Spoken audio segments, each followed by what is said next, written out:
बालकांड की कथा। बहुत समय पहले की बात है। सरयू नदी के किनारे कौशला नामक राज्य था, जिसकी राजधानी अयोध्या थी। अयोध्या के राजा का नाम दशरथ था, जिनकी 3 पत्नियां थीं। उनकी पत्नियों का नाम था कौशल्या, कैकेयी और सुमित्रा।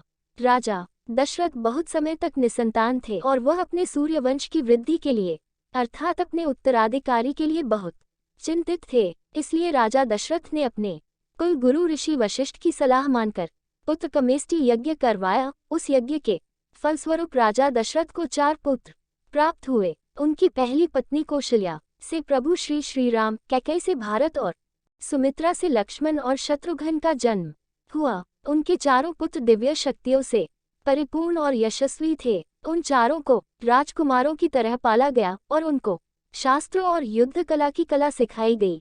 जब प्रभु श्री राम 16 वर्ष के हुए तब एक बार ऋषि विश्वामित्र राजा दशरथ के पास आए और अपने यज्ञ में विघ्न उत्पन्न करने वाले राक्षसों के आतंक के बारे में राजा दशरथ को बताया और उनसे सहायता मांगी। ऋषि विश्वामित्र की बात सुनकर राजा दशरथ उनकी सहायता करने के लिए तैयार हो गए और अपने सैनिक उनके साथ भेजने का आदेश दिया। पर ऋषि विश्वामित्र ने इस कार्य के लिए श्री राम और लक्ष्मण का चयन किया।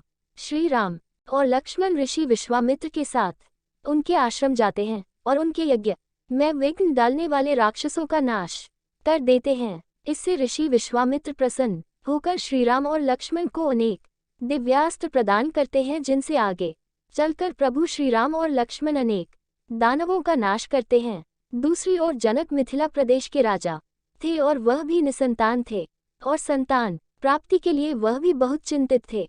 तब एक दिन उनको गहरे कुंड में एक बच्ची मिली। तब राजा जनक का खुशी का ठिकाना ना रहा और राजा जनक उस बच्ची को भगवान का वरदान मानकर उसे अपने महल ले आए। राजा जनक ने उस बच्ची का नाम माता सीता रखा। राजा जनक अपनी पुत्री माता सीता को बहुत ही अधिक स्नेह करते थे।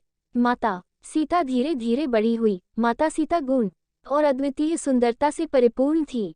जब माता सीता विवाह योग्य हुई तब राजा जनक अपने प्रिय पुत्री माता सीता के लिए उनका स्वयंवर रखने का निश्चय